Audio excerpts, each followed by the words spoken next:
Welcome everyone to today's webinar. I'm Christina Bobrowski, ACS Membership and Communications Manager, and I'll be your moderator today.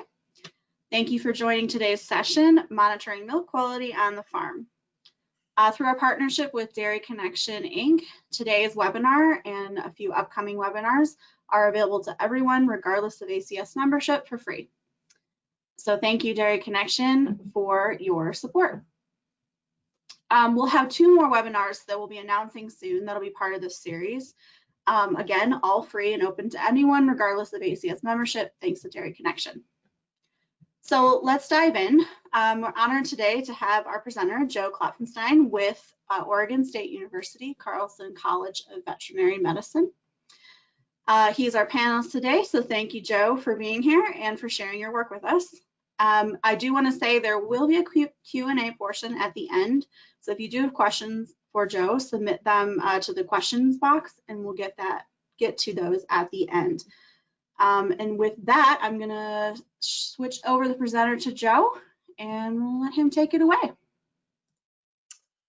Okay, let's see if we can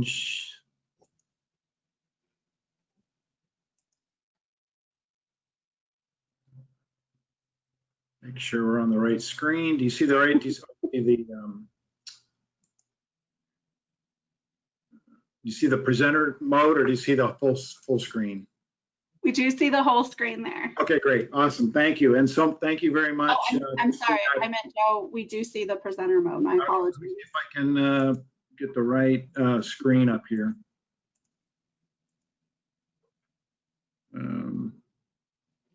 I had this figured out the other day. Oh, here we go. I know it's a lot to manage. There's all sorts of screens and yeah.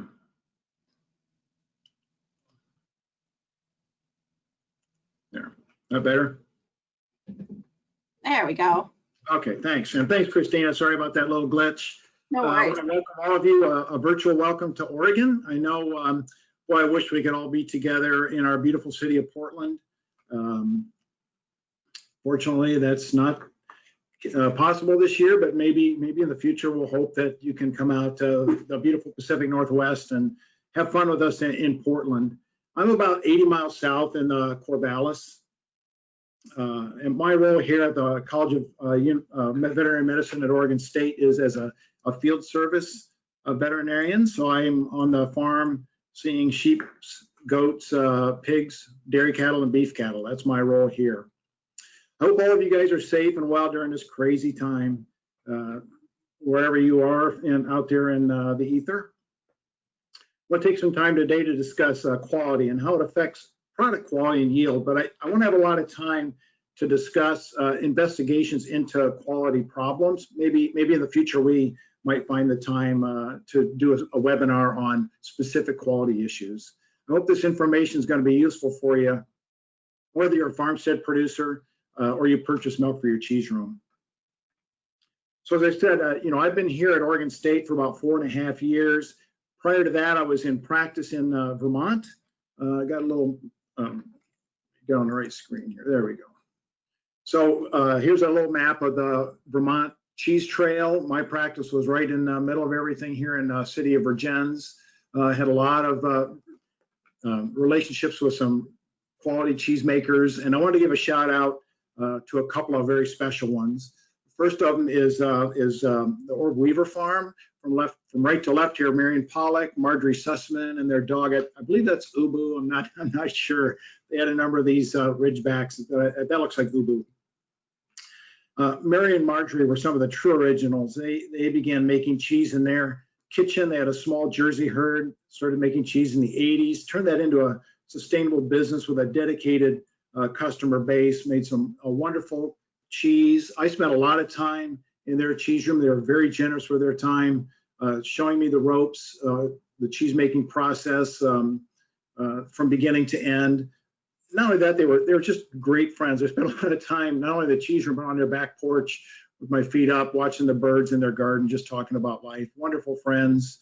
They taught me so much. And the best thing is, whenever they had a few extra curds laying around, they'd shoot me a text. And so I always had a great supply of fresh cheese curds from Marion and Marjorie.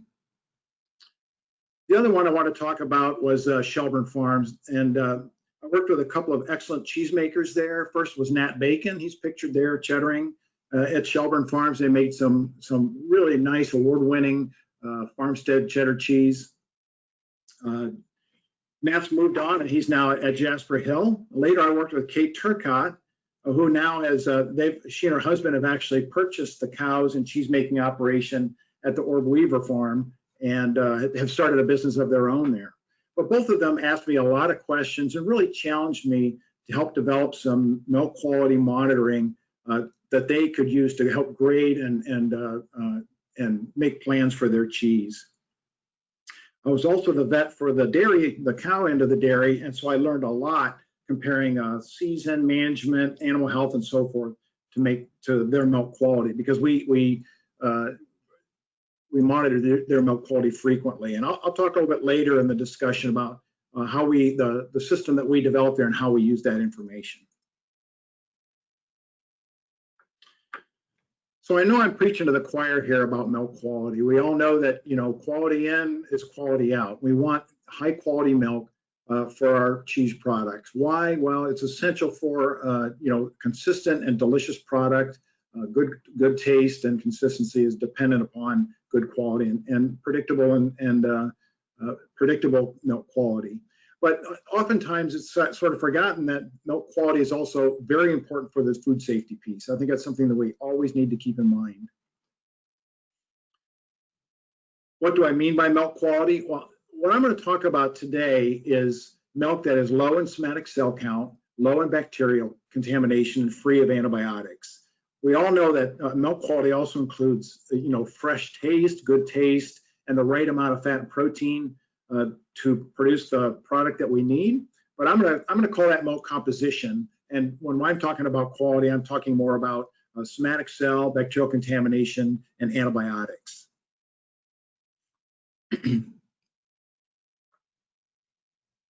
So here's just a chart, you know, a slide summarizing what our legal limits are for sale. For our cows and sheep, our legal limit for somatic cells is 750 cells per mil. And I think, you know, I would certainly say, and I would think we would all agree, most of us in the industry agree that that's way too high. The effective legal limit for sale is, at least for a production dairy to go to a creamery, is usually around 300,000 cells. That's the EU limit, and most of our producers, processors won't accept milk for any extended period of time from a cow dairy over 300,000 cells. In goats, the cell count's a little bit higher, and we'll discuss the reasons for that here in a moment. The legal limit is 1.5 million. It was 1 million just until a couple of years ago, and now many producers had a struggle to maintain that 1 million unit, 1 million level, and it's gone up to 1.5 million. Well, I think our goals are significantly lower than that. Here's some goals that were listed by Pam Ruig at the University of Wisconsin, who's done a lot of work in the area of milk quality for small ruminants as well as cattle.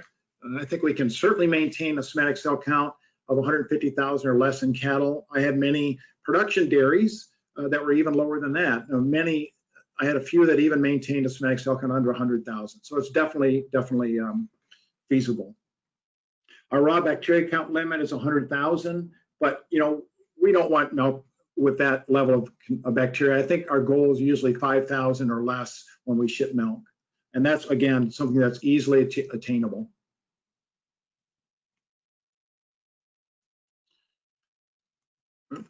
Not advancing here for some reason. Okay. So how do these things affect cheese? First, let's talk about somatic cell. Study after study has told us that somatic cell count, no matter what the species is, cattle or small ruminants, if it exceeds 200,000, then we see a reduction in cheese yield. And that's usually from a few different processes. First of all, these somatic cells activate enzymes called proteases that actually break down milk protein. So obviously, if we have less milk protein, we have less cheese production. And then there's other proteases that can actually even affect the milk in the vat. So the coagulation and ripening once it's out and in the cheese making process. These cells can also produce antioxidants that can damage cells that are producing and secreting milk in the udder. And a lot of that activity actually occurs in the udder of the animal. We don't have any effect once it leaves the cow or the goat. This activity occurs in the udder before the milk is even harvested, and it continues once the milk is harvested and is in storage. In addition, somatic cells can, other enzymes called lipases can break fats down in ways that we don't want and can produce byproducts that affect flavor, especially causing bitterness. In terms of bacteria, again, we don't want sterile milk, right? Especially if we're making raw milk cheese. We want milk with a healthy microflora, and bacterial contamination can affect that healthy microflora. It can compete with it and cause real problems, outcompete our healthy bacteria that we really want in healthy milk. In general, the studies tell us that bacteria counts less than 100,000 are not likely to have an effect on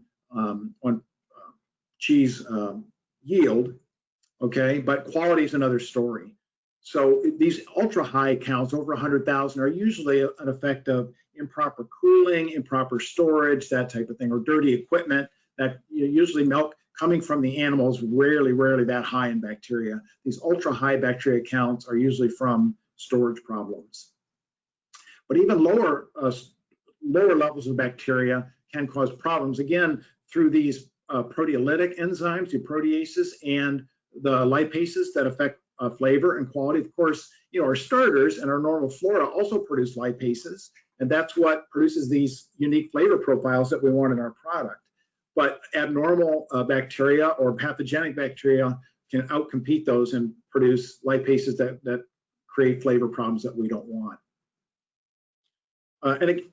Certainly most of our foodborne pathogens are bacteria, Staph aureus being one that we're very aware of in terms of animal health.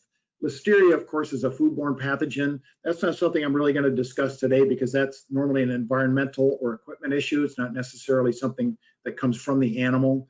And so that's kind of outside the realm of our discussion today. But E. coli, which is an environmental organism, also a mastitis causing organism, can also be a foodborne illness issue. Spore-forming bacteria, again, that's not something I'm really going to discuss today. Spore formers, that's kind of another realm of another issue. So, if you have cheese that blows in storage or have cheese blowing issues, these bugs come from a different source. These are usually Clostridial bacteria that come from Clostridial silages. So, that's not something I really want to include today, but that's obviously something I wanted to at least mention. Okay, so what are somatic cells? Somatic cells are white blood cells, primarily inflammatory cells that enter the udder from the bloodstream in response to an insult. That's usually bacteria, okay? And I put this chart up here just to clear up a little terminology. You may have heard of a log linear score. That's on the left side of the screen here.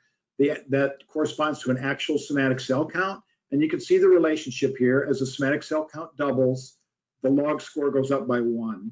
That is usually that was developed as a way to monitor economic and production losses. So you can see that as the log score goes up 1, we tend to see production losses. And this research was done in cows, of course, so as most milk quality research has been done. But if you ever hear of log linear score, a somatic cell count, I just want to give you an idea of what that refers to. Okay, let's talk first about cattle.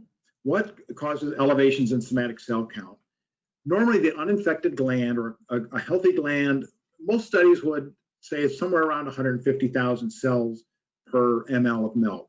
So anything over 150,000, we would classify as elevated. In cattle and sheep response are very similar to cows. In cattle and sheep, an increase in somatic cells are almost always caused by an intramammary infection or mastitis. And we classify mastitis either as acute, which would be mastitis that would occur when you see abnormal milk, subclinical, which is an elevation in cell count and usually bacteria positive, but you don't see abnormal milk, and then chronic mastitis is mastitis that just doesn't clear up. So all of these can increase somatic cells in milk, in cattle and in sheep. Goats are a different story. Okay, so goats are a little bit more complicated and somewhat confusing in terms of how to interpret high somatic cell count in goats. We know that they're almost always higher than cows. That's a normal condition in goats to have a higher somatic cell count than cattle. And there's a wide variety in glands that are not infected, what we would consider healthy glands. Anywhere, depending on the resource, anywhere from 250,000 cells to over 2 million in unaffected glands, depending on some of the issues that I'm going to talk about here. Part of the problem is the way goats actually produce milk. They use what's called apocrine secretion. Apocrine secretion, the tip or the apical end of the secreting cell, the milk secreting cell, is actually broken off, and its contents, which in goats is a fat globule surrounded by what we call a cytoplasmic sort of a cytoplasmic envelope. Okay, so there's cells around these fat particles, and they're about the same size as a somatic cell. Okay, so the cytoplasmic particles are similar in size to a somatic cell, so it can really interfere with our determination of somatic cell count determination. In cows, they produce americrine secretion, so the secretions, the fat secretion, are actually excreted without that cellular envelope. Okay, now sheep have a similar system to goats. They also have the cytoplasmic particles, but they're much smaller and there are much fewer of them, so they don't really interfere with our somatic cell count determination. So bottom line, when we count somatic cells in goats, we have to use a methodology that looks at DNA. And I'll talk about that here again in a moment and clear that up for you and describe to you which technologies use DNA and which use looking directly at particles. So there's a number of issues that can affect somatic cell count in goats. We normally see a rise. Of course, goats are, for the most part, seasonal kidders. They kid during a specific season. They have a lactation during a specific period of the year. Obviously, most of the time in the spring, depending on your system. They lactate throughout the spring and summer, and then as the day length begins to shorten, their lactation amount of milk begins to go down, and their lactation starts to end. And we normally see a rise in somatic cell count as the lactation progresses throughout the season. Some of that is due to dilution, as the lower milk production can relatively elevate the somatic cell count. But some of that we actually do see normally a rise in somatic cells towards the end of lactation. And if you have some of these goats that are milking over many months, sometimes a couple of years, we have some of these breeds that can continually lactate. Their somatic cell count can go up quite high, even without bacterial contamination or mastitis. So we've seen that. Parity, again, as an animal ages, the more kidding she has, the higher her somatic cell count normally is. And we do see some breed differences. And goats are kind of especially sensitive to physiologic stress. So anything like coming in heat, vaccination, anything like that can cause an elevated somatic cell count. And we have one of the resources that I evaluated said that up to 90% of variation in goats that's not variation in somatic cells in goats is not due to intramammary infections, not due to mastitis. So we see a lot of variation in goats due to these non-inflammatory causes. Okay. In terms of infectious causes, I just want to briefly mention the caprine arthritis encephalitis, or the CAE virus. Causes, some of you may have seen this in your herds if you have goats. It causes what we call a syndrome called hard bag, which is a fibrous kind of udder that feels swollen and cakey that won't resolve. The milk looks normal, but they often do have an increased somatic cell count without culture positive. There is some evidence that this disease causes a little bit of immunosuppression and might leave an animal a little bit more susceptible to mastitis. But our most common infectious cause of elevated somatic cell count in goats, of course, is mastitis. Okay, so let's talk about how to determine somatic cell count and what kind of methodology we can use on the dairy. First is the California mastitis test. This is a very simple cow side or goat side or animal side test to determine. It's kind of it's more or less a screening test for mastitis. It's very subjective, very difficult to interpret. especially in goats because of the difficulties, because of the non-infectious factors that we talked about earlier. You have to be very careful using a somatic cell count, the California mastitis test in goats, because of the fact that they can have elevated somatic cell count without intramammary infection or mastitis. So it's really important that if you're evaluating your goat for somatic cells using the California mastitis test, to compare the two sides and make sure that, if they're equally high, then they, it's obviously always a possibility they have mastitis in both halves, but it's just important when you're evaluating that to compare sides. The direct microscopic count, or the DMSCC, is kind of the gold standard. Again, we don't use that in goats because it can count the cytoplasmic particles as somatic cells. The Coulter counter, you might check with your lab. The Coulter counter counts particles. So again, it would be a non-discriminatory. It would count the cytoplasmic particles in goats and may artificially elevate the somatic cell count. We want to use technologies that use DNA. And California mastitis test does use DNA. It does, basically the way that works is there's a detergent in there that breaks down the cell wall, and then a chemical that agglutinates the DNA. So it does indirectly use DNA in its determination. The Somatic, which many of our milk testing labs uses, is also a DNA technology. In our practice, and we saw a lot of these on some of our farms, was this nice portable counter from DeLaval. This uses DNA technology, so it's very accurate with goats. It's a little bit pricey. You can see I called DeLaval last week. The current price is about $2,500 bucks, probably a little outside the range for a small, farmstead dairy. But if somatic cells are an issue, this is an option for you. Sometimes they have a sale on them, and we can see the price come down quite a bit. So you might check with your local DeLaval dealer if you're interested in monitoring somatic cells on your dairy a little bit more specifically. This was a very, very easy to use somatic cell counter that we use quite frequently. We actually have one here in our field service lab at OSU, and we use it quite often. So that's an option for you. Okay, let's switch to bacteria counts. These are some of the standard bacteria count tests that are done for milk once it leaves a production dairy.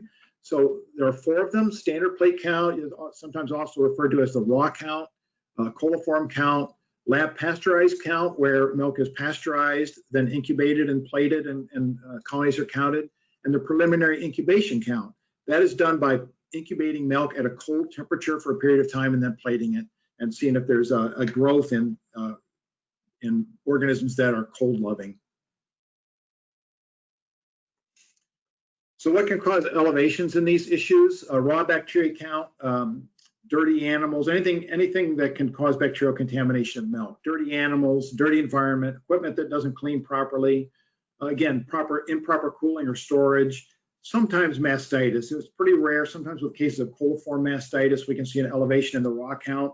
But normally, in the old days when we had a lot of mastitis caused by Strep A galactea, which was a contagious form of bacteria, we used to see elevated bacteria counts in cases of mastitis. But nowadays, it's usually environment, dirty equipment, et cetera, poor milking prep, that type of stuff. We can see elevated coliform counts. Again, coliforms come from manure. So anytime there is manure contamination of the milk from dirty environment or animals, water contamination of milk oftentimes will elevate coliform counts. And again, in rare circumstances, if you just happen to catch an animal with an acute case of coliform mastitis, you may see an elevation. I'm not going to talk too much about the lab pasteurized or the preliminary incubation counts. Those are counts that have to be done in a specialty lab, and usually they evaluate equipment cleaning and cooling issues. That isn't something that we are really going to approach today during today's discussion. To monitor bacteria counts on the dairies, I used what we call Petri films. These are small self-contained culture plates from 3M. It's pretty easy to inoculate these with an ml of milk and incubate in your regular bacterial incubator and then count the colonies. And I have a couple of options here from, this is a regular lab precision pipette. They cost about $150 to put 1 ml of milk on a plate. I was a cheapskate in practice, so I just used these plastic disposable pipettes. There was a little mark at 1 ml. I thought they were very accurate and consistent. They cost less than $1. This is a 1 ml syringe that costs less than $1. So there's some real cheap options to inoculate these plates for you. And I usually used a magnifying glass to help count colonies. You'll see in a minute why that would help. So there are 3 that I used in practice. The aerobic count approximated a standard plate count or a raw count, a coliform count, and Shelburne Farms, they were really interested in the staph count, so we included some of those. So this is what a Petri film looks like. It's just a small paper disc with a plate of agar on it. Okay, you inoculate it with a 1 ml of milk. Okay, and this is what a standard plate count or a aerobic count would look like. Here's a coliform count. This is a staph count, and here's one with a Staph Express disc, and I'll talk about that here in a second. Here's a close-up of a couple samples actually from Shelburne Farm. You see a little piece of the SF down here. This is what an aerobic count would look like, and each of these pink dots is 1 colony of bacteria. So you literally, this is 1 ml of milk inoculated on this Petri film. We would count the colonies, and that would be our raw count. Okay, so an easier way to do it, sometimes when bacterial contamination is very high, you would have to dilute the milk and do a little bit of math, but that's pretty easily done. On the right here is a coliform count disc, and you can see each of these colonies with a surrounding gas bubble is 1 coliform bacteria. So this would be a very high coliform count. We usually saw 0 coliform or maybe 1 or 2 colonies of coliform. This would be a very high coliform count, and that would trigger a call to the dairy pretty quick if I would see that when we were monitoring this milk quality. Here's a picture of a staph disc or a staph plate, and on the right is the Staph Express. Basically, you put this blue filter on the plate and give it a little bit of time, and then we would the Staph aureus would show up as these red. It's a little bit hard to see on this slide maybe, but these red, it would show up as a red ring around the colony for Staph aureus. So it's very effective for us to do some Staph aureus surveillance. We also, in practice, in my veterinary practice, we found other uses for them. We had a number of dairies that fed their calves with pasteurized whole milk. So we would do pasteurizer analysis to make sure the pasteurizer was cleaning the milk properly. We would test colostrum for bacterial contamination.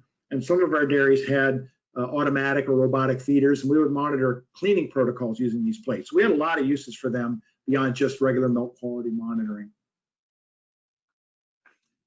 This is a spreadsheet that was provided to me from Shelburne Farms. And this just wanted to show you a little bit about how they record this data and what they did with it. You can see on the left is the date and then the lab, and the VLA, Virgin's large animal, was my veterinary practice. So this is the data that we would generate for them in our milk quality lab. We generally did 2 tests per week where we would test somatic cell count, raw bacteria count, raw bacteria count, and then we would do a qualitative milk tank sample. So you can see here's an example on the 15th of February, their somatic cell count was 105,000 with a raw count of 200. So really, really excellent, nice clean milk. Later on, we started doing more routine coliform counts and then staph counts even later than that.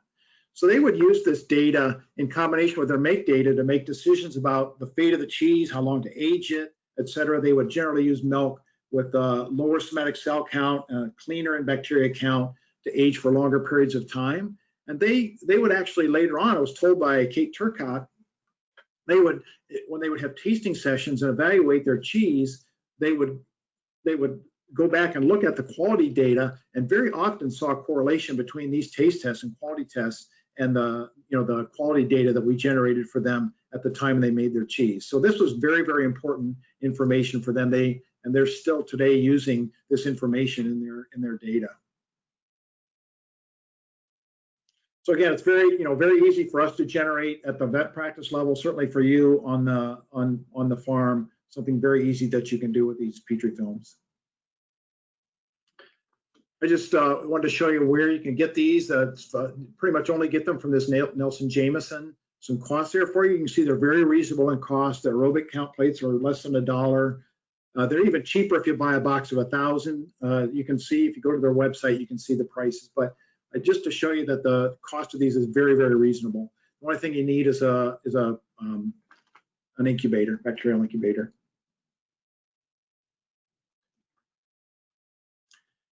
All right, I want to switch gears a little bit and talk about an issue that's really gaining recognition, something that we're making recommendations for more and more clients, and that's culture-based mastitis treatment. So, we've talked a little bit about milk quality, somatic cell, and bacteria count. Unfortunately, sometimes we do have mastitis on our dairy and we need to treat it. And I want to talk to you about a method of more effective evidence-based treatment that can actually better cure rates, better economic outcomes, and certainly reduce our reliance on antibiotics, something we're all very, very interested in.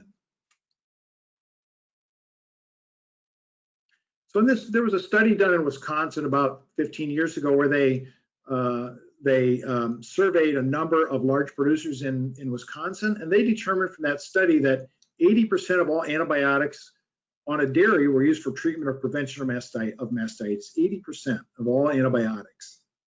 And 50% of those antibiotics were used just for the treatment. And, I think as an industry, the consumers don't want antibiotics, producers don't want antibiotics. I'm a veterinarian and I sure don't want to sell any antibiotics. I think we all need to find ways to manage this problem more intelligently with less antibiotics. So let's take a look, a little bit of background here, and a little bit of context. In this study, let's talk first about what organisms are present on a dairy farm. So in this study, you can see they cultured about 1,800 cases of mastitis in this particular study, and of these 1,800 cases, you can see 25% were coliform, over 50% were either no growth or coliform. Now we had about Staph aureus at 8%, other staph organisms, what we call coagulase negative staph, at 10%. And then our strep organisms in this particular study were about 15%. Here's a study from New York. Now this study is a few years old at this point, so I'm sure they have more cows. At this point, they had about 1,000 cows. Pretty similar, right? 28% of the mastitis cases, these are actually cows that had mastitis, didn't grow any bacteria. Another 36% were gram-negative, and then all the gram-positives fit into these three little pieces of the pie here. And that's pretty consistent from a lot of studies. Here's a table. You don't have to go through all this, but the bottom line here is that the majority of cases, you can see it represents a lot of cases and a lot of herds. The majority of mastitis cases in our modern dairy farms are coliforms or no growths. Why is that important? Okay, it's important because you can see from this particular review that almost 100% of these E. coli cases spontaneously resolve. Okay, so here's this column is spontaneous bacterial cure. What that means is the animal's immune system is able to deal with and clear these bacterial organisms from the milk, from its udder, without the use of antibiotics. So when we have E. coli mastitis, almost 100% of those are cured spontaneously without any external input. Our other gram-negative here, Klebsiella, a little bit lower, but certainly pretty good spontaneous cure. And whereas on the other hand, our gram-positive, Staph aureus, a very low spontaneous cure rate, and environmental strep, which is another very common cause of mastitis, is again fairly low spontaneous cure. Our non-aureus staph, the coagulase negative staphs, again, kind of a medium to high level of spontaneous cure. Alternatively, we find, and this giant, NOMS was a large survey of dairy farmers conducted in 2014. And you can see in this survey, over 90% of dairy farmers use historical effectiveness as their criteria for mastitis treatment. So basically what they're saying is, well, this drug is always used on my dairy, has always worked. I've treated a case of mastitis with this drug, it's always worked, so I'm going to continue to use it. Well, if 60% of the cases on that dairy were gram-negative or no growth, and the gram-negatives have about 100% spontaneous cure rate, of course that drug is going to work because the E. coli is going to cure on its own anyway. So whether you put antibiotics in there or not, it's going to cure. So the argument I'm going to make is we can culture our mastitis, and this is mild and moderate cases. If a cow's sick, she needs to be treated by a veterinarian or on the farm. These are mild cases of mastitis where we just see a little color change, little flakes or maybe watery milk. We can culture those on the dairy, wait 24 hours, and use that evidence or that culture result to select which cows we're going to treat. So the basic concept is we read at 24 hours and we treat our gram positives and we don't treat our gram negatives or no growths. And if we do that, we know that if we wait and to treat and make treatment decisions based on culture, there's no difference in our ability to cure infections or the ability of new infections to come back or a recurrence or the fact that that cow may end up leaving the dairy. The other thing that this allows us to do is find specific organisms, especially Staph aureus, if that's a concern on your dairy. But one of the more common methods we use is called the Minnesota easy culture system. And it has basically, the majority of them have two different types of agar that we plate our milk on. One is called factor media, and that is gram-positive specific. So gram-positives are our staphs and streps. McConkey is gram-negative specific, so those are our E. coli, et cetera. And then we can add on a couple. One is the modified TKT, which would select for strep or strep-like organisms. And so we said, strep is another one that has a lower spontaneous cure rate. So some protocols call for only treating streps, not just only gram-positives, but only streps. This is what they would look like. This is a biplate with a factor agar on the left, the McConkey agar on the right, et cetera. And there's a quad plate that also selects for staph organisms. So if Staph aureus is a concern, that might be an option for you. If you're interested in this particular system, you can Google Minnesota Easy Culture System. Some of the mastitis supply houses also carry some specialty plates like this, but they have all the information. It's a great website. You can get a lot more information at the Minnesota Easy Culture System website at the University of Minnesota. So we do need a few special things. You got to have a clean space. That you don't want to have the lab in your milk house or out in your barn. You want to in a nice clean office or away from traffic. Somebody that's got some training, enough cases on your dairy, of course, to make it worthwhile. And I think it's really, really important to have support and monitoring from a veterinarian or some advisor that can really help you interpret these or give you some support. This is just a quick picture of we had a lot of smaller dairies or people that didn't have enough cases or weren't really interested in having this kind of a program on their dairy. So we did it for them at our vet practice. And you can see we set a table here with an incubator. These incubators cost maybe $150 on Amazon, something like that. A few pieces of equipment. We for a small practice, we were pretty busy. You can see here we had some milk culturing here, a Petri film going here. We had something in our lab every day. So as a vet practice, that was a service that we found very useful and very, very successful for our clients. Here's a lab set up on one of our production dairies. They milked about 650 cows. Very nice dairy, very clean. Excellent milk quality, low somatic cell count. They treated very few cases of mastitis, but even so, when we instituted an on-farm culture system on this dairy, they reduced their antibiotic use by 80% and saved thousands of dollars a year in treatment and milk disposal costs just from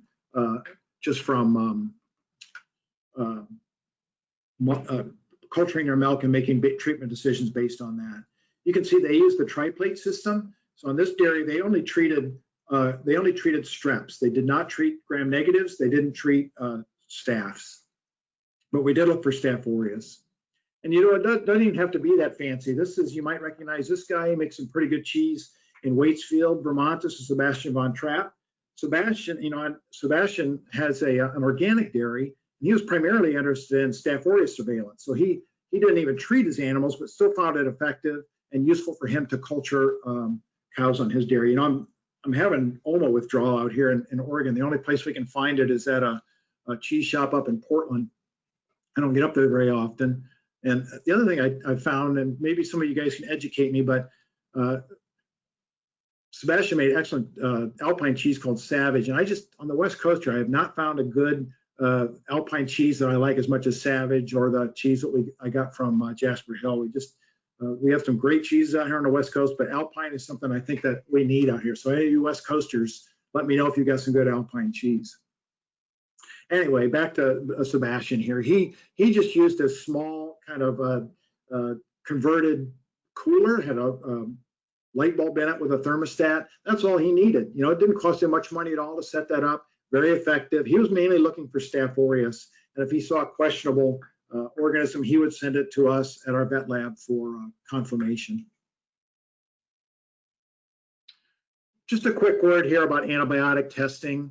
If you do treat an animal and you want to make sure that the milk is clean and free of antibiotics when it goes back in the bulk tank, there's a couple of different options for testing. One is called the DELVO.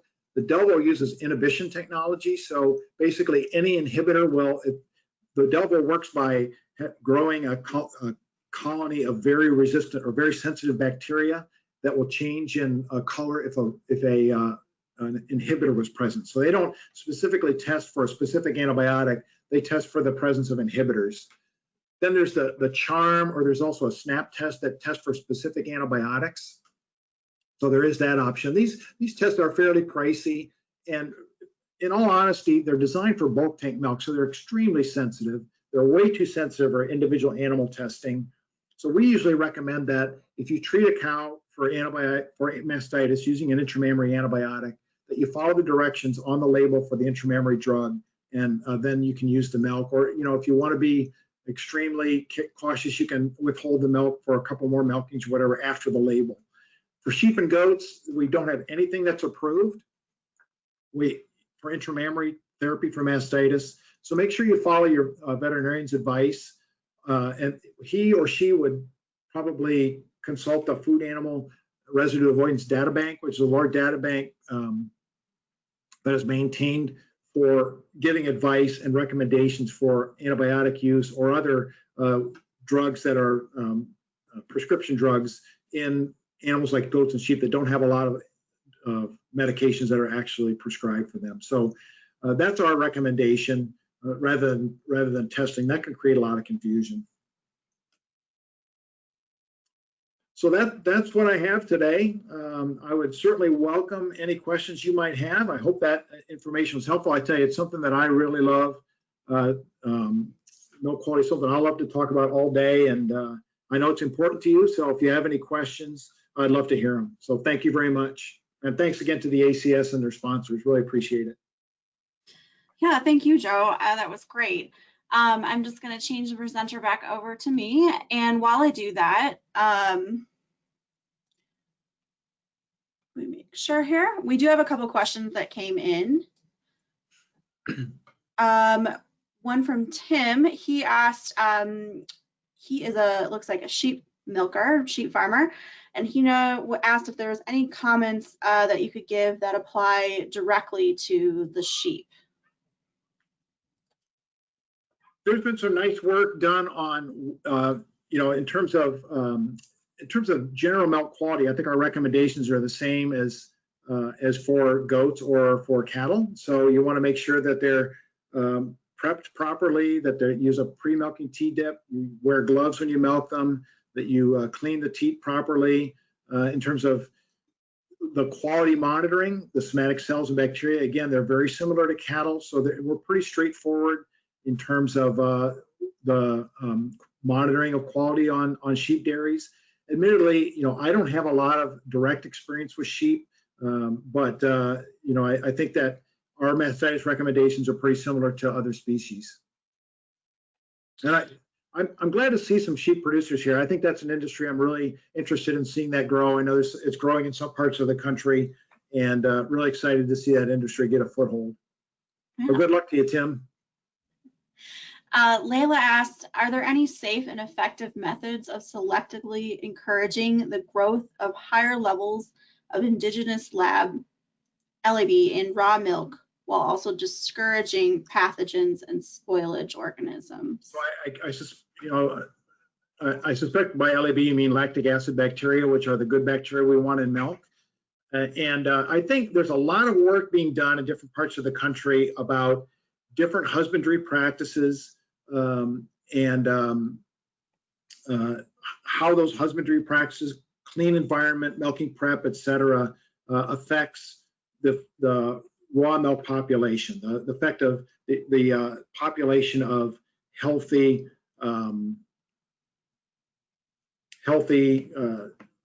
bacterial,